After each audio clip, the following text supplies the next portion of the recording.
There are plenty of tools out there that can help you become a better investor.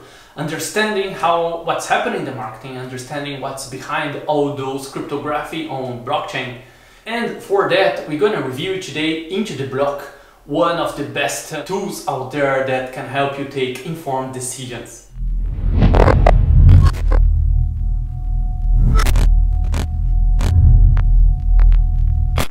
One of the best things of crypto is its transparency, and what sells it the most, it says like crypto is transparent. Everyone can just jump on, let's say, Etherscan and check everything that's happening, check all transactions, check the taxes, check everything. But the thing is, okay, I can jump here, Etherscan, and check all transactions, but what can I do with that, you know? And that's where it gets interesting, that there are applications like IntoTheBlock that they analyze all of that data for you and bring you some meaningful information. So it's also called an on-chain analysis, because you are analyzing what is happening on the blockchain. So let's have a look here into the blockchain analytics. They have bot price prediction, DeFi analytics, and market analytics.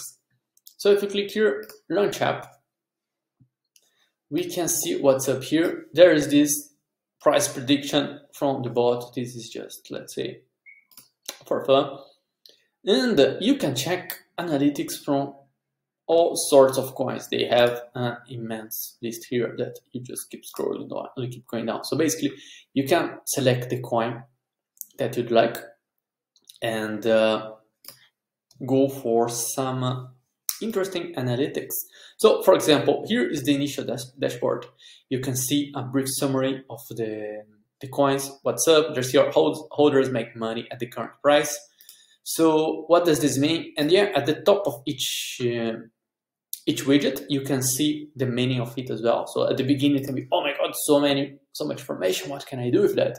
So take it easy, like what I do, because I constantly check into the block and there's so many things to learn. And just go step by step, go checking one chart, learning how it works. And they have this nice resource section as well. So they hit what's new to the block. So you can just go slowly, you know, learning a little bit every day, especially as Web3 and crypto is something that is constantly developing. Don't take it too hard, you know, you can go slowly learning about it. So for example, here, 61,335, what does it mean? It means that 61% of holders of Bitcoin right now, they are on profit. 3% are, let's say, break even, and 35% are on losses.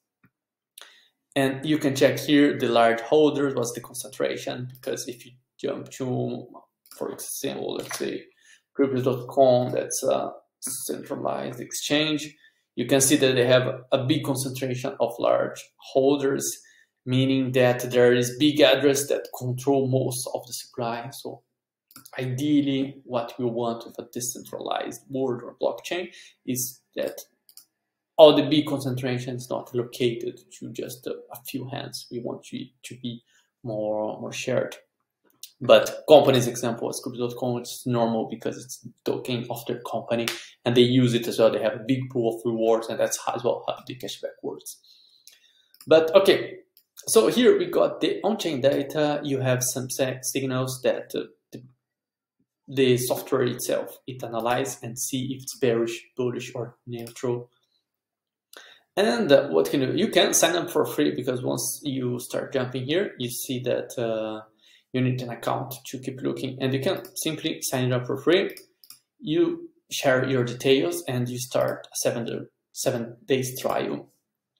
But then what I'm going to do, I'm going to jump to an account that I have with access to keep analyzing that. Okay, cool. I'm logged into my account, so now I have access to all the graphs. And where it starts, all the fun starts here. Let's start with some let's say, all network stats and total fees. I can see that for transactions fees, daily active address. Let's say a nice way that you can check if a coin is trendy, if something nice is happening.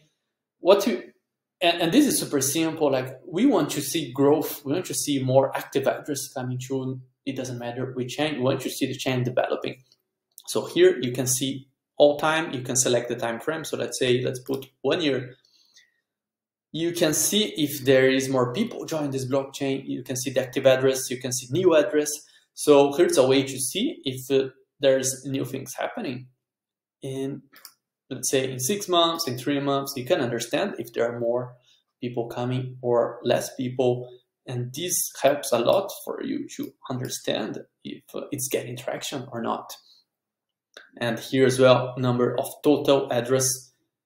You can see like since 2009, there was just a few addresses of Bitcoin. And if you see, the more the time passes, then there is a beautiful growth with it.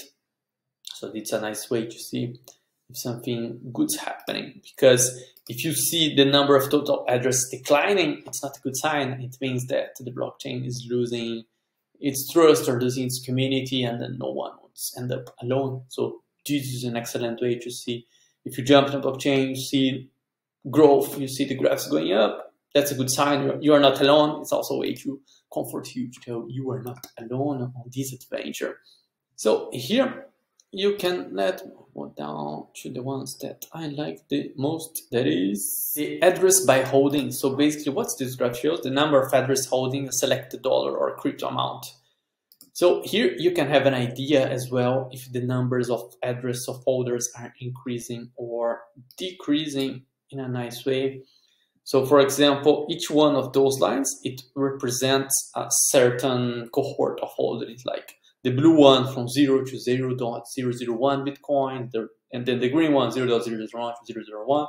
And of course, we want to see the amount of the whales or the people holding large amounts of Bitcoin increasing, because as well, more people, more money in the market is going to push the price higher. So you can see here on the graph, or this nice 30-day exchange, you can see like that there was a 3% increase on the lower Bitcoin, then 2% here, 2, 2, 2, 3, 10. Here it reduced a little bit, 1 to 10K, 10K to 100K Bitcoin, it increased by 5%. So you can even see here that 10K to 100K, if we go to the screens, they're like 81.57 address to 82. Another interesting one, the holdings distribution matrix, if you're more like a table person.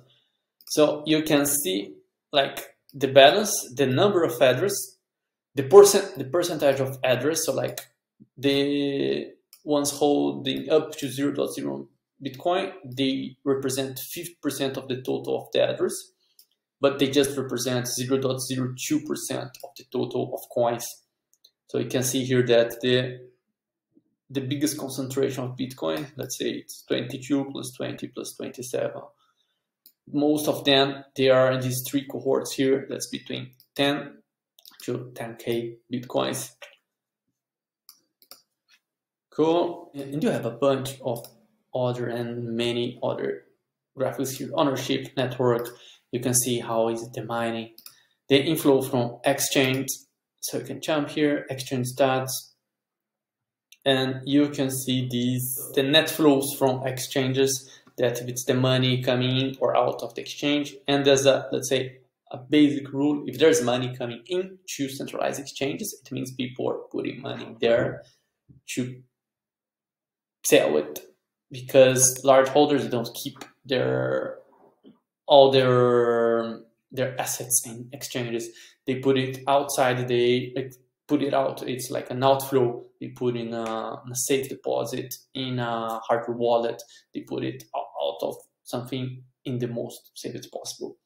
Because if you're just trading, let's say small amounts, it's fine.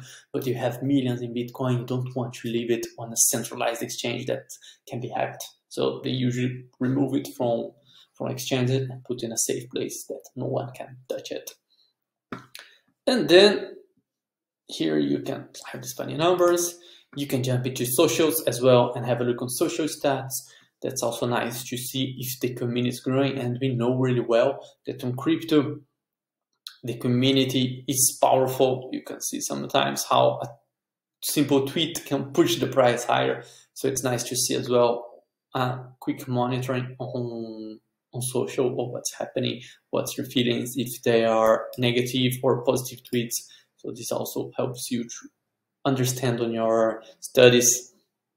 And there's this nice search trends as well that takes data from Google Trends. And just jump here and play around and start understanding and taking informed decisions whenever you are buying your next coin. And what I find it nice as well to see, like you can, if you go back to the main dashboard, you can select some filters. So you can even develop your own strategy. Let's say that you're looking for small or medium cap coins. Let's say like, I want to find some coins that they're still under the radar, under everything.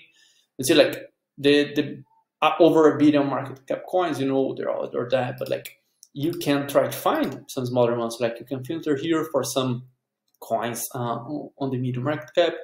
You can filter them from the price change, or here on the in or out money, you can see, let's check some coins that are in between here and see what shows up. So let's say 25 to 50% in the money. So like, what does it mean?